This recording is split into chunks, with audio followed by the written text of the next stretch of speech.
tout. Il y a tout, hein. Il y a tout là-bas, hein. Il y a tout. Hein? Bon. Ali Oudtine sur le retour du Premier ministre à l'hémicycle. C'est le débat. Bon, c'est vrai qu'on nous a dit que le débat n'est pas politique, il est économique. De gueule. Mais il est aussi social. Le débat aussi, l'agriculture, c'est important. Le débat a toutes les priorités. Tout est priorité. Voilà. Yacine, dans cette île, nous dit les pluies ont démarré. Première pluie, premier mort. Oui. Foudre. Ouais. Ah bon? Velingara. Ah oui. C'est à Velingara. Velingara Kolda. Parce que ça n'a rien à voir avec Velingara Sali. Ouais. Il y a Velingara. Sali Velingara. Aussi, Il y a Jolof aussi Velingara. Ça n'a rien à voir avec Velingara Mour. Ou Velingara. En tout cas, dans le sud et un peu dans l'est, l'hivernage s'est déjà installé. Non. C'est pour dire que ceux qui sont concernés directement par la question doivent être sur le qui-vive. La zone de Younoussa, Kounkané, a déjà enregistré quelques 6 pluies, Voilà. selon des autorités. Non, mais sur il place. faut comprendre que Dakar est la dernière région où il pleut. C'est la dernière localité. Dakar.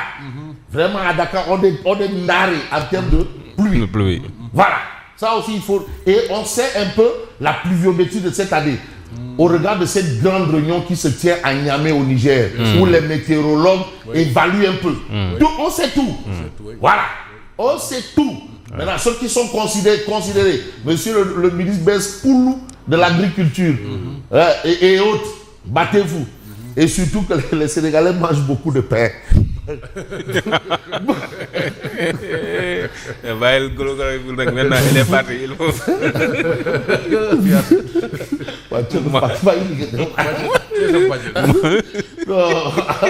Non, Badiane feeling patch. Namu naa ko de. maa ngi koy namu nag.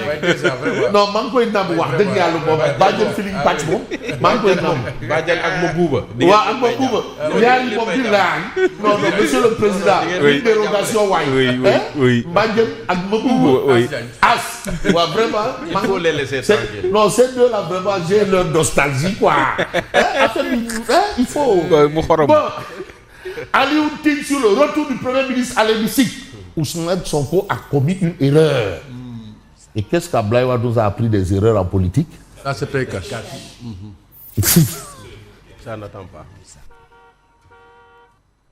Est-ce le cas ici? Madame, trompette. Et Jupiter rend bien fou celui qui veut bien perdre. Ousmane Sonko a commis une erreur. Ça, c'est Ali Oudtine. Sans concession, mon professeur là. Si j'étais proche de lui, je lui aurais jamais conseillé de prendre la tête de l'hémicycle. Mais nécessité fait loi. Est-ce qu'il a le choix? Là, on rentre dans ce qu'on appelle le vif du sujet. Oui. Parce que à l'Assemblée, il y a des avantages. Il y a le véhicule de 50 millions, il y a un salaire presque celui du ministre, il y a un passeport, il y a tout, mais il y a aussi l'immunité parlementaire. Voilà. Alors, l'immunité parlementaire. Voilà. La tête de l'Assemblée nationale n'apporte aucune plus-value à Sonko. Plus-value. On parle de plus-value. Plus-value. On reste avec tribune. L'Assemblée nationale ne doit pas trahir le peuple. Parce que les députés sont des députés du peuple. Oui. Quand ils font campagne, ils demandent au peuple. Et ils sont envoyés là-bas par le peuple, pour le peuple. Mais quand Pastef sollicitait une majorité pour servir le peuple et non le parti, y aurait-il un souci à ce niveau? On nous l'apprenait à l'école primaire. Voilà. Mais les gens n'y font pas beaucoup attention. Le gouvernement du peuple, Par le peuple, pour le peuple. c'est ça la République. Mais aujourd'hui, il y a une situation à l'Assemblée. Est-ce que l'Assemblée nationale ne répond pas aux aspirations du peuple? Vous savez, le mot peuple est important. Ah non.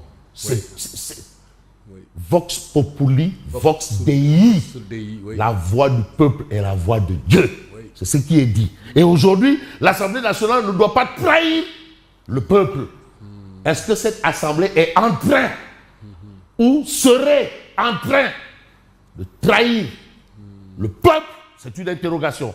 Pour l'instant, Tribune rappelle quand Pastef sollicitait une majorité pour servir le peuple et non le parti. C'était ça le but de la manœuvre. Et aujourd'hui, départ où film hindou, arrivé, film cowboy. Indignation du président du Forum du Justiciable. Le dossier Khadimba mérite d'être traité avec toute l'attention et l'équité que requiert la justice. Vous savez, la justice, il n'y a pas d'alternative à la justice. La justice, c'est pour cela, c'est dans leur intime conviction. C'est pour cela, quel que soit, vous avez des avocats pour vous défendre ou on vous confère des avocats. Le rôle de l'avocat, qui est par essence un droit de l'homiste, par essence. Mais on va aller dans les substances. Avec Tribune Quotidien, libre depuis le 26 mai, Ndella Madior Diouf crie victoire et annonce un livre et une télé-réalité sur les morts à cœur Yermandé. Donc elle n'en a pas encore fini pour terminer. Elle n'en a pas encore fini pour terminer. Mais nous n'allons pas continuer sans terminer avec cette actualité. Emprisonnement de Modou Gueye, maire de Djidé Thiaroye Kao. Modou Gueye. Justement sur les faits, j'ai eu le privilège de faire une émission avec lui, où vraiment il a démonté complètement les choses. Une émission que nous avons suivie avec beaucoup d'attention. Voilà. Et effectivement, il avait démonté beaucoup. Complètement. Voilà. Beaucoup d'éléments. Modou Gueye et Pape Malick Ndour, situation du pays, le responsable de l'APR Mohamed Diallo change lourdement Sonko. Lourdement. Où est le rapport? Est-ce que c'est Sonko qui a emprisonné Modou Gueye? Est-ce que c'est lui qui a emprisonné Pape Malick Ndour? Bon, vous savez, quand les gens annoncent des choses, ça veut dire ce que ça veut dire. Et même pour le cas Khadimba. Hein? Ouais. Vraiment. Mais vous avez l'observateur Lobs qui est en entretien exclusif avec Malick Gakou sur la fusion grand parti Pastef. Et aujourd'hui, Malick Gakou lève les tabous sur son ralliement au Pastef. Ce n'est ni un calcul, ni une adaptation. Mais quand même, Malick Gakou a été candidat à la dernière présidentielle, où il a bouclé la boucle. Ah bon? Voilà, la lanterne rouge. La lanterne rouge. Ah bon? Ah, il était ndaré. Malick Gakou. Voilà. Avec un grand parti. Wow. De si petits résultats pour un grand parti. Wow. Donc c'est Malick Gakou. Voilà la situation. Entretien exclusif sur la fusion du grand parti et Pastef les patriotes. Mais vous avez le point actuel qui met le doigt dans quelque chose qui pourrait faire quand même mal. Il s'agit de quoi? Fusion avec le Pastef, 3 alliés refusent de s'aligner sur Sonko. Et Sonko n'en parle même pas. Ils sont libres, non? Ils sont libres, oui. L'autre a dit que son parti là, c'est la patrie avant le parti. Oui. Donc il a choisi Yankobe Diébé. Donc il a choisi la patrie d'abord. Oui, c'est ça. Mais ici, l'autre a choisi de démissionner d'un parti et non de la patrie. De la patrie, oui. Voilà. Oui. Et vous avez ici un fait, mais Sonko n'a pipé mot sur ces 3-là. Il a même oublié comment s'appelait le ministre de la Santé. Complètement oublié. Il dit j'oublie souvent son nom. C'est lui qui l'a recruté? Ouais. Non, non, comme Malick le rek, il force ça direct. Ah, un problème. Alors, l'option du silence sur la posture des alliés est-elle stratégique ou une manière d'amoindrir les fissures politiques? Est-ce que ces gens-là ont vraiment quitté la coalition apte? Ou bien sont-ils dans une dynamique de collabo, de combine bré ou de cartes bandits? Mais Fabrice, Déthié a des chantiers à terminer. Mais de toutes les façons... Déthié Fall, il a des chantiers à terminer, vraiment. Mais voilà. Le point actuel quand même lève des lièvres. Voilà. Parce que les chantiers, d'accord, mais est-ce que... Non, on lève des lièvres. Non, d'accord, Déthié, il a des chantiers, c'est les chantiers de la République. Et c'est pas du bénévolat. Il fait pas du bénévolat, hein. Il fait pas du bénévolat. D'accord, mais il fait pas du bénévolat. C'est pas du bénévolat. Ouais, mais pourquoi est-ce que ces gens ont vraiment démissionné de apte? Yankoba Diémé, il a démissionné de Pastef. Oui. Il a démissionné de Pastef. Les autres ont démissionné. Qui ça? Bala Fofana, démissionné. Mais fille, c'est encore flou. Bon, peut-être on cherche, il faut que ce soit clair. N'a l'air. Alors, seule certitude, les alliés dissidents, entre guillemets, ne semblent pas être dans le viseur du président de Pastef. Mais Diomaye est toujours membre de Pastef. Hein? On ne l'oublie pas. Ah, il n'a pas démissionné. Il est membre De ses postes, Pastef. de son poste, Non, de sa fonction. De sa fonction, voilà. Voilà. Il est membre de Pastef. Non, mais maintenant, donc, quel Pastef? Hein? De Pastef. Non, il y a deux Pastef là. Il y a Pastef Huntu, Pastef Huntu. Alors, Parti Socialiste, Aminata Mbengue Ndiaye convoque une assemblée générale sur fond de contestation interne. Tu sais, Pastef signature avec Pastef, il y a deux, hein.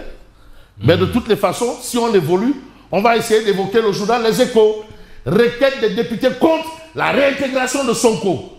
L'expert Soirée jette un pavé dans la mare. Alors, l'invocation de l'article 54 de la Constitution oblige le Conseil constitutionnel à se prononcer. Bien sûr. Ah oui, Quand même. Fibom tout le monde. Ouais. Conseil constitutionnel. Ouais. À Constitution. Voilà, tout le monde sait.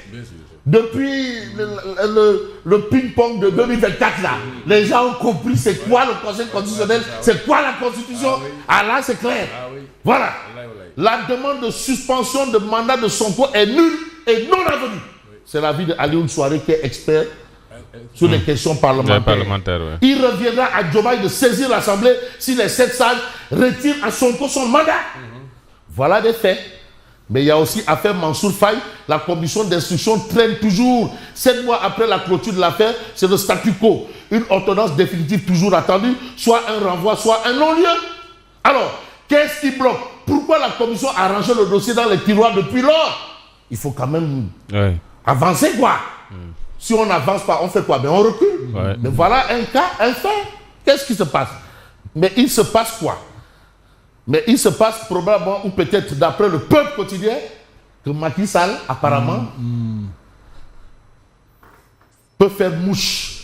Organisation des Nations Unies, les 5 chantiers prioritaires du candidat Macky Sall. Voilà ce que nous livre, bien entendu, le peuple quotidien. Mais une information très intéressante, c'est celle que probablement nous livre Walf Quotidien. On a vu un peu un tohu-bohu autour justement de la fixation de la date des locales. D'accord. On n'est toujours pas fixé. Mais il y a un préalable. C'est-à-dire celui qui a annoncé là. Il sait qu'il y a un chantier en la matière. Il le sait. Ah bon, il le sait. Réforme relative au pôle territoire. Bon, ce n'était pas encore effectif les pôles territoires. Et l'acte 4 de la décentralisation. C'est un projet. Peut-être qu'on va se retrouver avec la commune de Liberté, Sicap Liberté et Grand Dakar en même temps. On va se retrouver avec Médina Gueule Tapée, Fass, Koloban, probablement. Acte 4 de la décentralisation, un pas vers le report des locales. Voilà des chantiers. Ça se précise de jour en jour. Ah, mais le président reçoit les maires dans quelques temps. Mardi prochain, les maires. Donc on attend de voir. Quoi qu'il advienne, il y a un chantier. Réforme relative au pôle territoire et à l'acte 4 de la décentralisation, un pas vers le report des locales. Et là encore, l'autre nous a dit qu'il faudrait un consensus. Parce que Diomaye veut d'abord s'entendre avec les maires, les élites territoriales. Oui. Sur certaines choses d'abord. Avant, parce que ça aussi c'est important. Il faut un consensus. Avant d'engager des réformes. Des réformes.